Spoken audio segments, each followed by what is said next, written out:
केंद्र सरकार के एसआईआर का कांग्रेस शुरुआत से ही विरोध कर रही है। अब कांग्रेस एसआईआर के खिलाफ दिल्ली में रैली निकालने जा रही है। यह रैली दिसंबर के पहले हफ्ते में रामलीला मैदान में आयोजित की जाएगी। रैली का ऐलान एसआईआर पर कांग्रेस की बैठक के बाद संगठन महासचिव केसी वेणुगोपाल ने किया है। दरअसल एसआईआर वाले राज्यों के वरिष्ठ नेताओं के साथ एक बैठक आयोजित की गई थी। इस बैठक में राहुल गांधी और खड़गे शामिल हुए थे।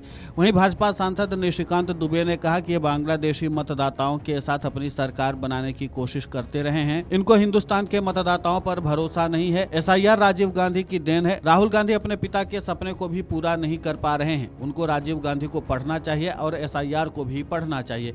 इस पूरे मामले को लेकर के भाजपा सांसद निशिकांत दुबे ने और क्या कुछ कहा है, आप खुद सुने उन्हीं की जुबानी। आज वरिंदा करार बांग्लादेशी वोटरों के साथ अपनी सरकार बनाने की कोशिश करते रहे। इनको जो है हिंदुस्तान के वोटरों पर भरोसा नहीं है, इनको झारखंड के वोटरों पर भरोसा नहीं है, इनको बंगाल के वोटरों पर भरोसा नहीं है, इनको बिहार के वोटरों पर भरोसा नहीं है। एसआईआर जो है राजीव गांधी की देन है। उन्होंने इलेक्शन कमीशन को अधिकार दिया था एसआईआर करने का। राहुल गांधी जी को अपने पिताजी जो मरहूम पिताजी हैं उनके सपने को भी जो है पूरा नहीं कर पा रहे हैं, क्योंकि उनको तो तफरी करना है। तो मुझे लगता है कि उनको राजीव गांधी जी को पढ़ना चाहिए, एसआईआर को पढ़ना चाहिए, एसआईआर होने देना चाहिए, जिससे बांग्लादेशी वोटर जो है भागते हुए नजर आए। कि कोल ब्लॉक जितने भी हैं वो निजी कंपनियों को दे रहे हैं। प्रदीप मिश्रा जी आ रहे हैं, रामदेव जी आ रहे हैं, उनकी बात करें। जिनको धर्म में कोई आस्था नहीं है, विश्वास नहीं है, इसलिए आप देखिए कम्युनिस्ट पार्टी खत्म हो गई ना जी। कोल जो है 2070 तक कोयला खत्म हो जाना है। तो कोयला खत्म हो जाना है तो कोयले का जितना उपयोग होगा भारत के लिए उतना बेटर होगा। वृंदा कारत को यही समझ में ना, सीपीएम को तो बर्बाद कर दी।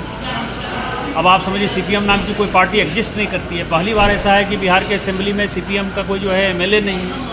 तो इससे ज़्यादा दुर्गति क्या हो सकती है? जिस बंगाल में इतने पावरफुल थे खत्म हो गए, त्रिपुरा में पावरफुल थे खत्म हो गए। इसलिए उन लोगों की बहुत बात नहीं करनी चाहिए। औरंगजेब और तेजस्वी क्या मामला हो गया सर? ये बड़ा कौतूहल का विषय बना। व्यक्तिगत परिवार का मामला है। मुझे लगता है कि परिवार में इस तरह की बातें नहीं होनी चाहिए। और लालू प्रसाद जी जिंदा हैं, उनको परिवार में सुलह कर लेना चाहिए। वहीं भाजपा के राष्ट्रीय महासचिव तरुण चुघ ने कहा कि पूरे देश में बिहार के चुनाव के परिणाम का उत्साह है। राहुल गांधी सहित इंडी गठबंधन के नेता लगातार भारत, भारतीयता, सनातन भारत के चुनाव सिस्टम और भारत की संस्थाओं को बदनाम कर रहे हैं। एक टूल किट के षड्यंत्र के तरह बदनाम कर रहे हैं। इस पूरे मामले को लेकर के भाजपा के राष्ट्रीय महासचिव तरुण चुघ ने और क्या कुछ कहा है, आप खुद सुनिए उन्हीं की जुबानी। पूरे देश के अंदर बिहार के चुनाव के परिणाम का बहुत उत्साह है।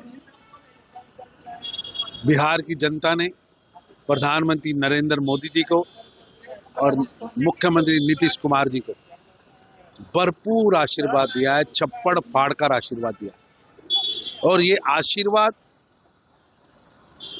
उनके किए हुए काम, उनकी नीतियों और बिहार को आगे बढ़ाने की उनकी जो सोच है उस पर जनता ने मोहर लगाई है। और लुटेरा गैंग, दादागिरी, रंगदारी वालों को जनता ने वोट के माध्यम से सजा दी। ऐसा है कि राहुल गांधी सहित इंडी गठबंधन के नेता विदेशी टूल किट के तहत लगातार भारत, भारतीयता, भारत का सनातन, भारत की सेना, भारत के लोकतंत्र, भारत के चुनाव सिस्टम, भारत के इंस्टीट्यूशंस को बदनाम कर रहे हैं। एक टूल किट के षड्यंत्र के तहत बदनाम कर रहे हैं। राहुल गांधी जी कहीं इटली का चश्मा उतारिए, आपको भारत स्पष्ट दिखेगा, लोकतांत्रिक प्रक्रिया दिखेंगी। अब आपने इटली का चश्मा लगाया और टूल किट का एक साधन बन के आप भारत को बदनाम कर रहे हैं, तो जनता तो सजा देगी। वहीं कांग्रेस का आरोप है कि चुनाव आयोग बीजेपी और पीएम मोदी के लिए काम कर रहा है। राहुल गांधी और मल्लिकार्जुन खड़गे ने इसे लेकर सभी को आगाह भी किया था। वहीं केसी वेणुगोपाल ने आरोप लगाया कि चुनाव आयोग की नीयत लोकतंत्र और विपक्षी दलों को खत्म करने की है। वहीं खड़गे ने कहा कि कांग्रेस वास्तविक मतदाताओं को हटाने या फर्जी मतदाताओं को शामिल करने के हर प्रयास का पर्दाफाश करेगी। वो लोकतांत्रिक सुरक्षा उपायों का शरण नहीं होने देगी। Video desk amarujala.com। अगर आप ये वीडियो YouTube पर देख रहे हैं तो हमारे चैनल को सब्सक्राइब कर बेल आइकन दबाएं और Facebook पर देख रहे हैं तो हमारे पेज को लाइक करें।